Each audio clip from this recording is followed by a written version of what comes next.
Chapter 5. Building a Career in a Helping Profession. It never made sense to me that those who victimize others were themselves victims. Others like me can empathize with what others have experienced and feel motivated to help them. Things had changed when I moved to Wilmington, not just in that I found love again, but I got my life back on track. I started graduate school at the University of South Carolina, pursuing the Master of Social Work degree. Upon my graduation, I almost immediately had a job as a therapist at Bryn Mawr Psychiatric Hospital. I was expected to lead several therapy group sessions each week. It was during one of those sessions that I noticed Karen. She was a small, medium-complexioned black woman in her late 20s. She looked hardly alive, her face blank, her eyes vacant. She sat there like a ghost of herself. Later, Mary, the intern I supervised, brought her to my office after doing the initial social work intake and said gently, "Bruce can help you." I could see the hope in Mary's eyes that something could bring Karen back to life. "I can stay," Mary added.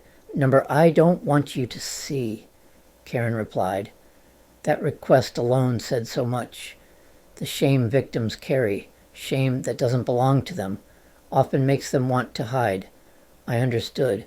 She didn't want another witness. Karen had seen the other therapist on the unit, a woman, but perhaps the way Mary had said, "Bruce can help," gave her hope, maybe a different kind of hope. "You were raped," I said gently. "I can help. We can go back to when it happened." She looked at me, eyes cautious and searching. "Will you come with me?" "My voice will go with you," I told her.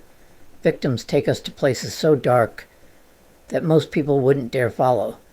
But that's the job, to go with them. That doesn't mean it's any less disturbing for the therapist. I had to focus on what she needed.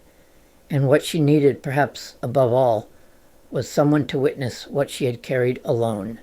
Someone to remind her, "You're safe now?" I helped her relax. I asked her along the way if she knew she was safe and reminded her we could stop anytime. We continued slowly, gently. Again and again, I reminded her that she was safe now. She told me everything. I listened. Horrified, yes, but I stayed grounded, present, a steady connection to this moment, not the one that had hurt her. At one point, fear and pain overwhelmed her. She grabbed my hand, squeezing it so hard it hurt. I helped her push the images away, asked her to project them onto a movie screen outside of herself. I walked her back toward the present, toward survival.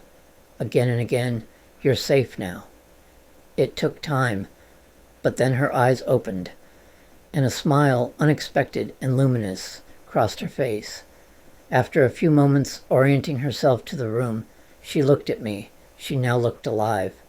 "Thank you," she said. "No, thank you," I replied. I didn't have the words to explain that it was rewarding to witness such change, such healing. She knew. This wasn't about me, but I was grateful to have walked with her. Karen wouldn't be the last rape survivor I would help.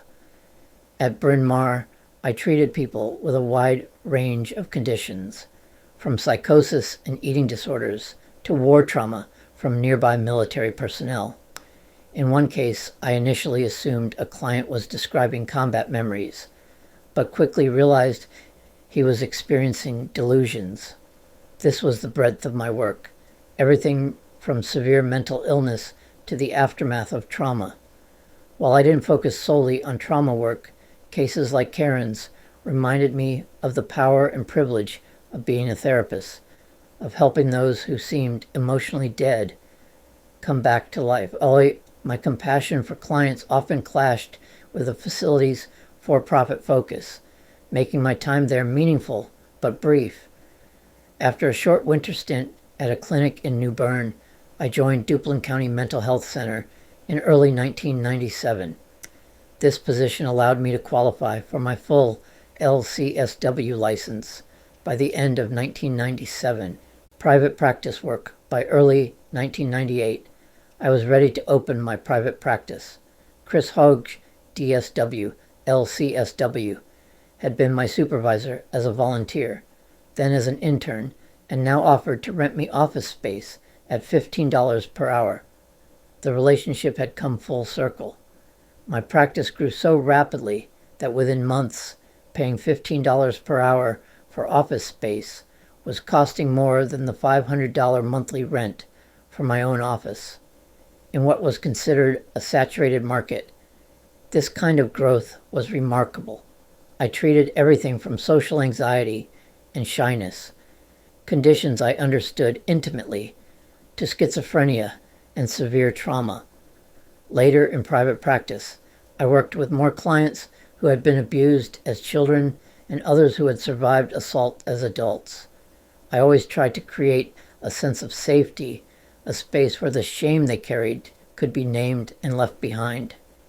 Around this time, I became president of the New Hanover County chapter of the North Carolina Society for Clinical Social Workers.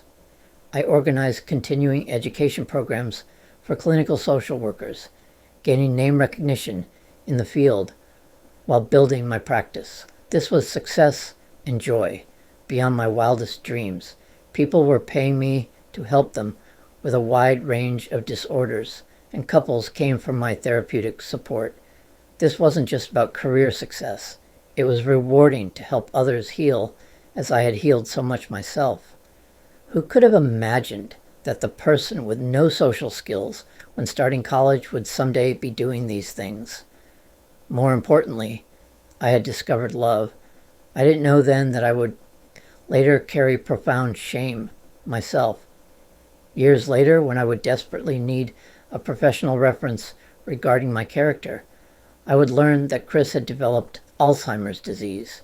His wife, who had read 3 of my books in a week, including a memoir over 500 pages long, could only offer her sympathy for what I had endured.